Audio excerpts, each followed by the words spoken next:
وأما من خاف مقام ربه ونهى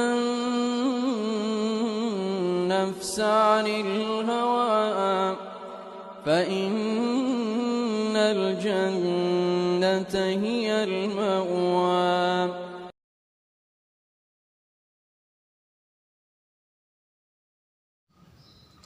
Assalamualaikum warahmatullahi wabarakatuh. Alhamdulillahi ala ihsani wa syukrul lahu ala taufiqihi wa amtinani. Asyhadu an la ilaha illallah wahdahu la syarika lah ta'ziman li sya'nih. Wa asyhadu anna Muhammadan abduhu wa rasuluhu wa da'i ila ridwani wa ala alihi wa ashabihi wa ikhwani. Kaum muslimin yang sama dimuliakan oleh Allah Subhanahu wa taala. Tentunya kita bersyukur kepada Allah Subhanahu wa taala atas limpahan rahmat dan karunia kasih sayang yang Allah Subhanahu wa taala anugerahkan kepada kita semua. Dan sebagai manusia yang beradab dan mengerti berterima kasih, kita senantiasa berselawat kepada Rasulullah Muhammad sallallahu alaihi wasallam yang diutus oleh Allah Subhanahu wa taala di permukaan bumi ini sebagai teladan dalam kehidupan kita. Yang insya Allah pada kesempatan kali ini kita akan melanjutkan pembahasan di sirah beliau sallallahu alaihi wasallam.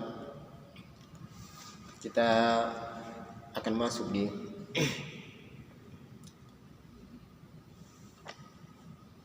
setelah wafatnya ibunya, ibu dari Nabi Muhammad SAW, Aminah binti Wahab, maka beliau alaihi salatu wassalam itu dirawat oleh atau berada di bawah asuhan kakeknya Abdul Muttalib, dan kakeknya ini sangat menyayangi Nabi SAW. Namun tidak berselang lama, 2 tahun berlalu, akhirnya kakeknya juga meninggal dunia. Abdul Muttalib meninggal dunia di umur Nabi sallallahu alaihi wasallam yang ke-8 tahun. Yang ke-8 tahun.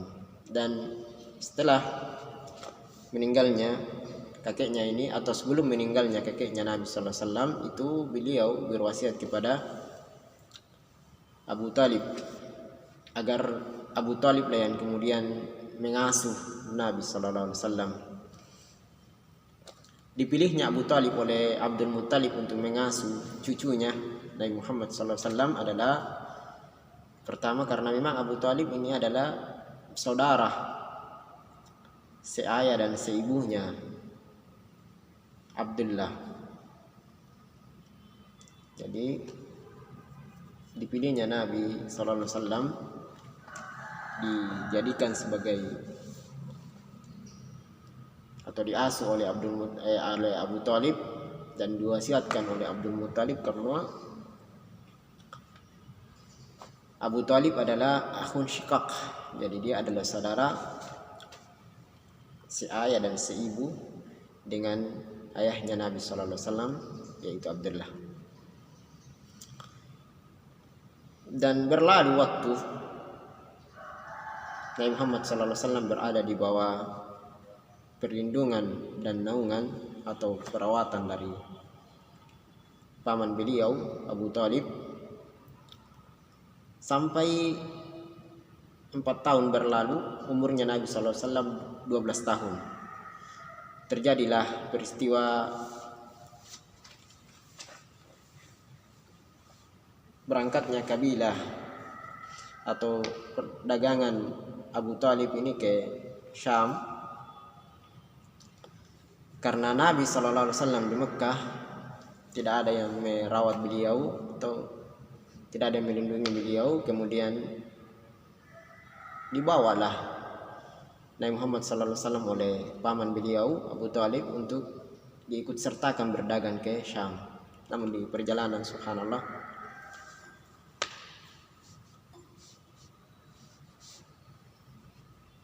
Allah Subhanahu wa taala menakdirkan Nabi Muhammad SAW dikembalikan kembali ke Mekah. Kenapa? Karena bertemu Abu Talib dengan seorang pendeta yang bernama Buhairah atau Bahirah, dan Bahira ini melihat tanda-tanda kenabian dan kerasulan Nabi Muhammad SAW, yang pada dasarnya memang Bahira ini memang sudah lama menunggu, sudah berhari-hari Bahira ini menunggu datangnya atau lewatnya Nabi Muhammad SAW. Sampai sebegitu detailnya Taurat dan Injil berbicara tentang diutusnya Nabi Muhammad SAW, sampai di hari-hari perjalanan anak ini Nabi Muhammad SAW menuju ke Syam. Setelah lihatnya ada tanda-tanda kenabian dan kerasulan pada Nabi Muhammad SAW, maka Bahira berpesan kepada Abu Thalib agar dikembalikan ke Mekah kembali. Jangan melanjutkan anak ini jangan melanjutkan perjalanan ke Syam. Dikhawatirkan oleh Bahira bahwasanya ketika dia sampai di Syam, dia akan bertemu dengan orang-orang Yahudi dan akan berbuat buruk kepadanya. Akhirnya dari kecintaan Abu Thalib kepada ponakannya, akhirnya dikembalikanlah Nabi Muhammad SAW ke Mekah. Dan tidak lagi Nabi SAW melakukan perdagangan ke Syam sampai di umur Nabi SAW dekat ke 25 tahun atau sekitar 25 tahun umurnya Nabi SAW, barulah kemudian Nabi SAW melakukan perjalanan dagang kembali atau yang kedua kalinya ke Syam, yaitu membawa dagangannya saudagar kaya Mekah, perempuan yang bernama Khadijah binti Khuwailid, dan disertai Nabi SAW oleh Maisarah, orang kepercayaannya Khadijah. Berangkatlah mereka ke Syam. Dan subhanallah, Maisarah ketika balik dari Syam menuju Khadijah, dia menceritakan peristiwa-peristiwa indah, keistimewaan yang ada pada Nabi SAW, dari kejujuran, dari kebaikan akhlak, dan dari tanda-tanda kenabian, bagaimana awan berjalan di atasnya dan seterusnya. Akhirnya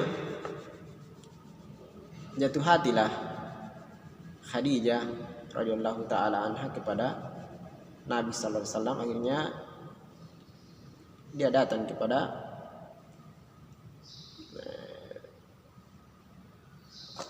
mengutarakan maksud dan niatnya untuk menjadikan Nabi sallallahu alaihi wasallam sebagai suami, dan Nabi sallallahu alaihi wasallam terima.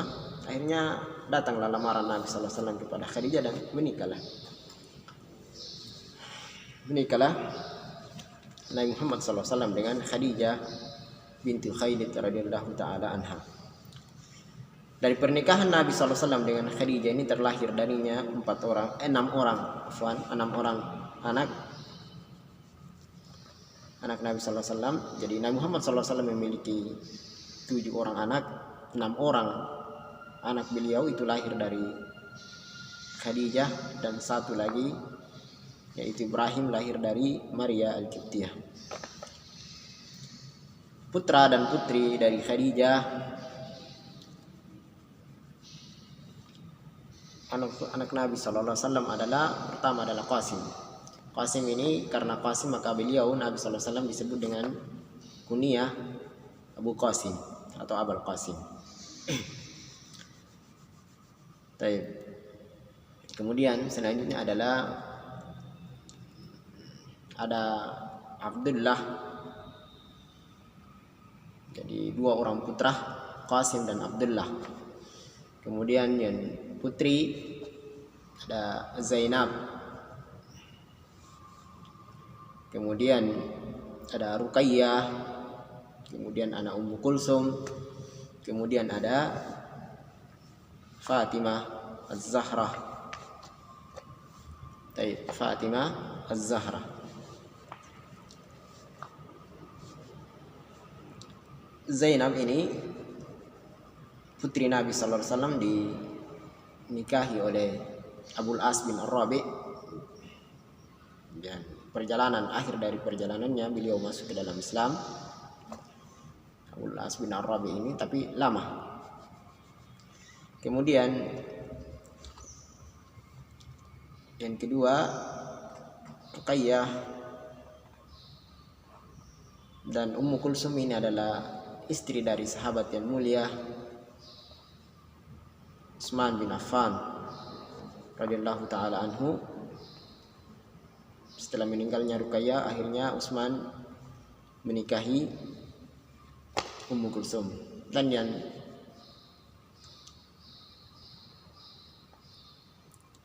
yang keempat, putri Nabi sallallahu alaihi wasallam Fatimah Az-Zahra itu menjadi istri sahabat yang mulia Ali ibnu Abi Thalib radhiyallahu taala anhu. Baik, kaum muslimin yang sama dimuliakan oleh Allah. Jadi Khadijah binti Khuwailid ini melahirkan 6 orang putra dan putri Nabi sallallahu alaihi wasallam.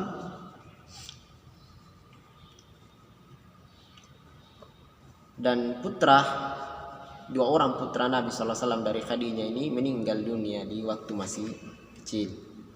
Hanya 4 orang atau 4 orang putri-putri Nabi sallallahu alaihi wasallam yang mendapatkan diutusnya beliau sebagai seorang rasul dan menikah semuanya. Namun yang mendapatkan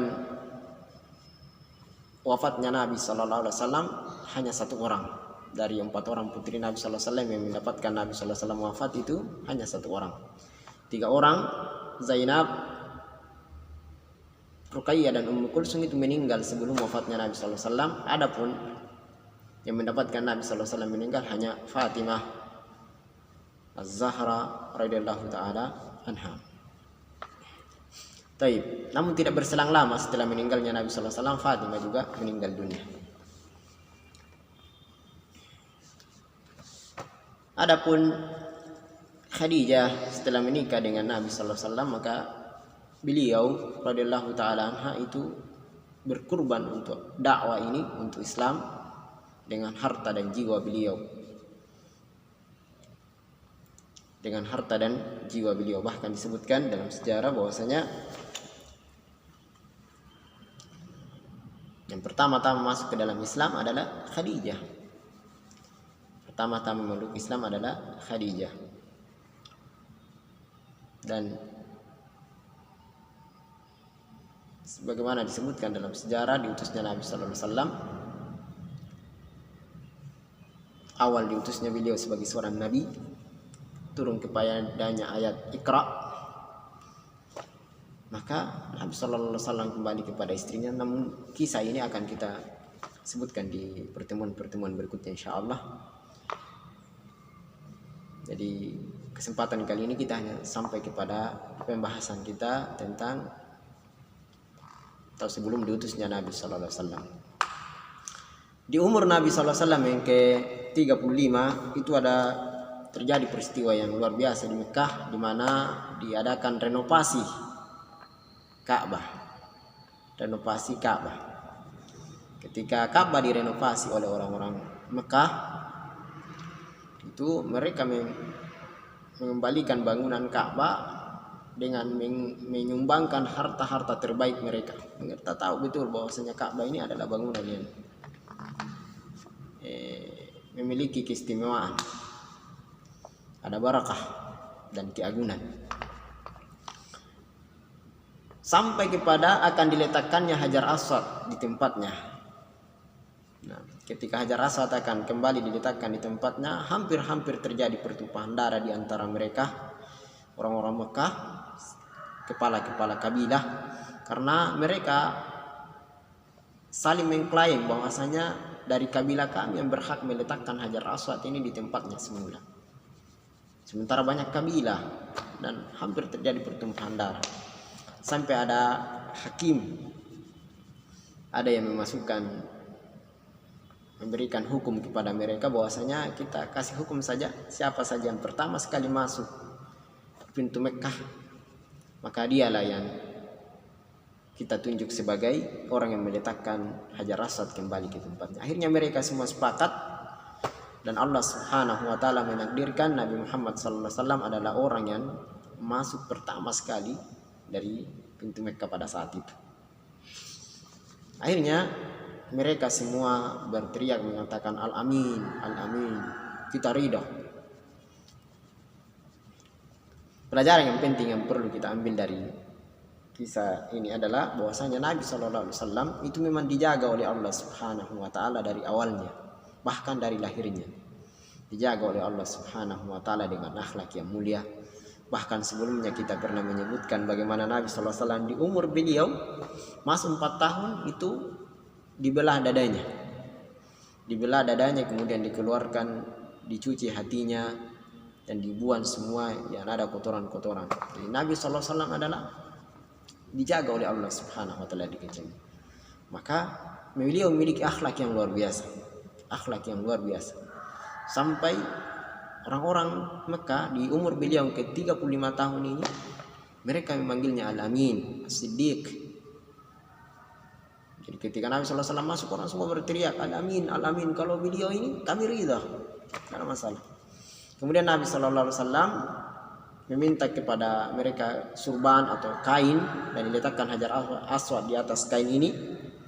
Kemudian diperintahkan kepada semua pembesar-pembesar kabilah, perwakilan dari kabilah-kabilah, untuk datang dan memegang ujung-ujung kain tersebut. Kemudian diangkat menuju depan hajar aswad, kemudian diambil oleh Nabi SAW, kemudian diangkat dan diletakkan di hajar aswad. Akhirnya orang-orang Mekah pada saat itu tidak terjadi peperangan, tidak ada pertumpahan darah, dan semuanya berjalan dengan baik. Pelajaran juga bahwasanya dari situ para ulama menyebutkan bahwasanya menunjukkan kepada semuanya bahwasanya Nabi SAW berdakwah kepada semuanya, semua golongan, merangkul semua. Bayangkan Nabi SAW belum diutus sebagai seorang Nabi SAW bisa berpikir sebijak dan bisa memasukkan bertindak dengan sangat luar biasa. Kaum muslimin yang sama dimuliakan oleh Allah Subhanahu wa taala, mudah-mudahan apa yang kita pelajari di kesempatan kali ini adalah menjadi pelajaran untuk kita semua, dan kita mengerti bahwasanya Nabi kita Nabi Muhammad SAW memang dari kecilnya adalah orang yang dijaga oleh Allah Subhanahu wa taala. Cuman banyak orang yang ketika membaca ayat wa wajadaka dhallan fahada dalam surat Duha, mereka mengartikan berarti Nabi SAW dan kami mendapatimu dalam keadaan dal, sesat, padahal lalu kami berikan petunjuk. Ada orang yang menafsirkan dan menyebutkan berarti Nabi SAW pernah sesat, berada di atas agama orang-orang musyrikin. Ini adalah penafsiran yang salah, bahkan sangat salah. Nabi SAW dijaga oleh Allah Subhanahu wa taala. Maksudnya wajadaka dhallan fahada di sini adalah Nabi SAW itu tidak mengerti atau belum paham tafasilus syariah, syariat secara utuh. Nabi SAW belum mengenal Allah Subhanahu wa taala dengan pengenalan yang baik. Nabi SAW belum mengetahui syariat ini secara sempurna. Ya. Tapi dari segi akhlak, dari segi beribadatan, Nabi SAW tidak pernah sujud kepada berhala, tidak pernah melakukan pelanggaran. Terbukti dalam sejarah bagaimana orang-orang musyrikin itu memanggil beliau sebagai Al-Amin. Bagaimana orang-orang musyrikin memanggil beliau sebagai Al-Amin. Itu pelajaran yang penting untuk dipahami. Kemudian kaum muslimin yang sama dimuliakan oleh Allah Subhanahu wa taala,